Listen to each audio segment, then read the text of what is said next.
week today is St. Patrick's Day. Yippee! So we are testing out a couple of recipes that are super Irish, because that's what we love to do.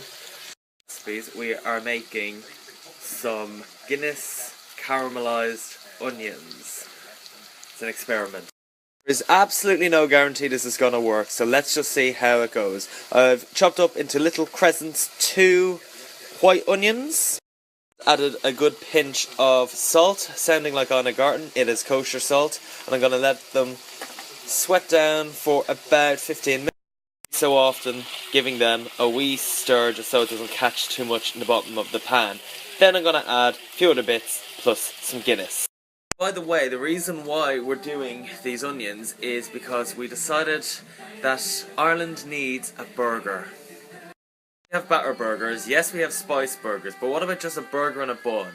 And we're trying to develop some sort of very Irish flavours for it. So we're going along the lines of maybe black pudding in a version of it, using really good quality Irish cheeses, obviously Guinness onions. But if you have any suggestions of what you think is quintessentially Irish that must be in the flavouring of a burger, let me know. It can be a topping or anything like that. Just message us back. Where the experiment gets interesting. Traditionally you use balsamic vinegar and sugar. I'm going to keep the sugar, but going to add Guinness instead. Let's 2 tablespoons, and this will help the caramelisation process.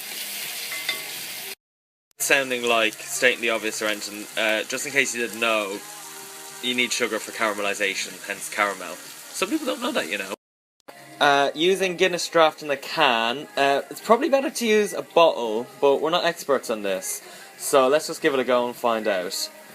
I'm going to add a little bit, actually loads, about a quarter of the can. That is just deglazed the bottom of the pan. I'm just increasing the heat as well, just to kind of help the reducing process, and the smell is amazing. A little bit weird about this is that it actually smells very Asian, rather than, you know, smelling of booze, but it smells good. Let's leave it to simmer for a while. And after about nearly 25 minutes or so, it looks a bit like this. It's quite thick, as you can see. The side of doing something like caramelised onions is you can't try it, because you'll burn the living crap out of your mouth. So I'm just going to let this thicken a teeny weeny bit more, and then cool it. Maybe subtly see there's a few errant bits that we don't want in there, bits that caught a bit too much, or a bit of the skin that flew in the process. Since we want these to cool down pretty quickly, we're going to put it in the blast freezer, or as you and I call it, a balcony, so just leave it here for a while. We're trying to make burgers of about 200 grams in weight each, and I've added in some salt, some freshly ground black pepper, about a teaspoon of parsley, a blob of yellow paint, or as you and I call it, strong Irish mustard. This is a really good one that we got back home that we've fallen in love with, and it looks to be available in a lot of supermarkets over here. Our local Morrison's sell it, and to make it even better, it's from Pads' hometown of Drogheda. Yay! Things we want to add into this include Barry's tea, but that might polarise people, as would black pudding, which we're going to maybe have as a topping instead. Have cooled down, we've just tried it.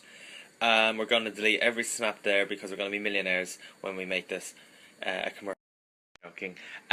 Really, really nice. You really get the flavour of the Guinness. It's not too sweet. It's really delicious, and we're really excited about this on our burgers tonight.